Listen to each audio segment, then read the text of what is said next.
دیکھیے اسلام جو ہے نا وہ بڑا خوبصورت دین ہے، اور اگر اسلام نے 4 شادیوں کی اجازت دی ہے تو یقینی طور پر اس میں کوئی نہ کوئی حکمت ہے۔ صحیح۔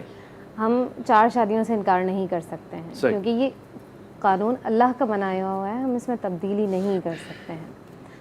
اگر ہم 4 شادیاں اگر کوئی شخص کرتا ہے اور وہ اتنی استطاعت رکھ سکتا ہے کہ وہ سب میں برابری کر سکتا ہے، تو میرا نہیں خیال کہ یہ کوئی برا کام ہے۔ صحیح۔ اگر وہ عورت کے تمام حقوق ادا کر رہا ہے، اور دین اسلام بھی اس چیز کی اجازت دیتا ہے، صحیح۔ لیکن حقوق میں جہاں پر بھی کمی آتی ہے، آپ دیکھیں 4 شادیوں کی اجازت دی گئی ہے، لیکن یہ کہا گیا ہے کہ اگر تم اس میں عدل کر سکو تو، صحیح۔ اگر آپ عدل کر سکتے ہیں تو 4 شادیوں کی اجازت ہے، اور عورت کو کوئی اس میں برا ماننے والی بات بھی نہیں ہے۔ یہ میں اس لیے پوچھ رہا ہوں کہ ایک عورت اس کو اس طرح نہیں دیکھ رہی کہ میرے ساتھ زیادتی ہو رہی ہے، میرے ہرگز حقوق۔ زیادتی نہیں ہوتی ہے، ہرگز زیادتی نہیں ہوتی ہے۔ صحیح۔ یہ زیادتی نہیں ہے، بلکہ یہ ہمارے معاشرے میں آپ دیکھیں، یہ بڑی تحقیق کے ساتھ میں بات کر رہی ہوں کہ آج کل رشتے آپ دیکھیں تو بہت کم ہیں۔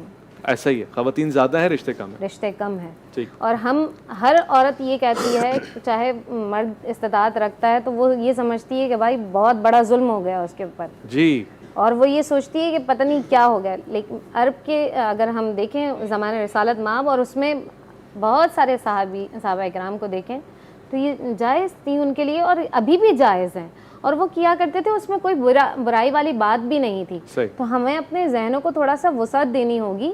اگر مرد اپنی ذمہ داریوں کو پورا کرتا ہے تو اسے شیور کہ وہ اجازت ہے اسلام کی طرف سے کہ وہ شادیاں کرے، لیکن جہاں پر اس کو یہ لگتا ہے کہ وہ اپنے حقوق و فرائض کو ادا نہیں کر پا رہا ہے، وہ نقطے پر قادر نہیں ہے۔ ہاں، شامل کرنا چاہتا ہوں آپ کے ساتھ جی، کہ حقوق میں چیزیں کیا کیا شامل ہیں، کہ اگر ایک پہلی بیوی کو اس نے گھر دیا ہوا ہے تو وہ اس کا اپنا دوسری بیوی کو بھی ہے، تو دے کیا گا۔ دوسری کو وہ خرید کر دے گا یا کرائے پہ بھی رکھ سکتا ہے؟ دیکھیں مطلب اگر حقوق سے ہاں، مراد اچھا سوال ہے۔ سوال ہے نا، مطلب مساوات کا۔ اگر یہ عورت کو ایک گھر اس نے دیا ہے جہاں وہ بہت آرام سے رہ رہی ہے، سیکیور ہے، اور دوسرے کرائے پہ رہ رہی ہے، اگر یہ اب میں ایریا تو بتا نہیں سکتی یہاں پر، لیکن اگر یہ کسی ایسے ایریا میں کہیں پر بھی رہ رہی ہے، لیکن وہ سیکیور تو ہے، اسے کرایہ خود تو نہیں دینا پڑ رہا ہے، لیکن اگر مرد اپنی ذمہ داری پوری کرتا ہے تو اس میں کوئی ممانعت نہیں ہے، بالکل بھی مسئلہ نہیں ہے۔ فرق نہ کریں، عدل کریں کہ بھائی اس کو گھر دیا ہوا ہے تو۔ دیکھیں رسول پاک صلی اللہ علیہ وسلم کی زندگی اگر آپ دیکھتے ہیں تو اس میں وضاحت کے طور پر حضور نے باریاں لگائی ہیں باقاعدہ طور جی، پر، وقت بھی ڈسٹریبیوٹ کیا، اور وقت دیا، اور جب آپ کو کہیں جانا ہوتا تو آپ اجازت لیتے تھے کہ اگر میں تمہارے اس وقت میں اگر میں کہیں جانا چاہتا ہوں تو وہ صحابیہ، وہ امہات المومنین اجازت دیا کرتی تھیں۔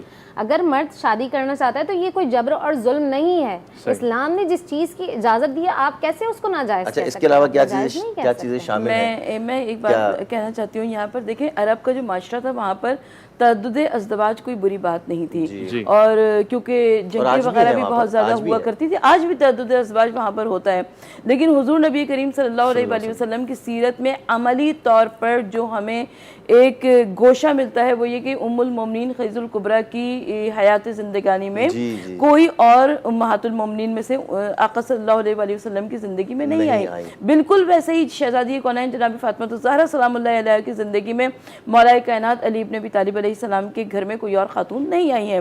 تو جو عدل اور مساوات کی جب ہم بات کرتے ہیں تو اس میں جو سب سے پہلا عنصر ہے وہ ہے الفت اور محبت کا۔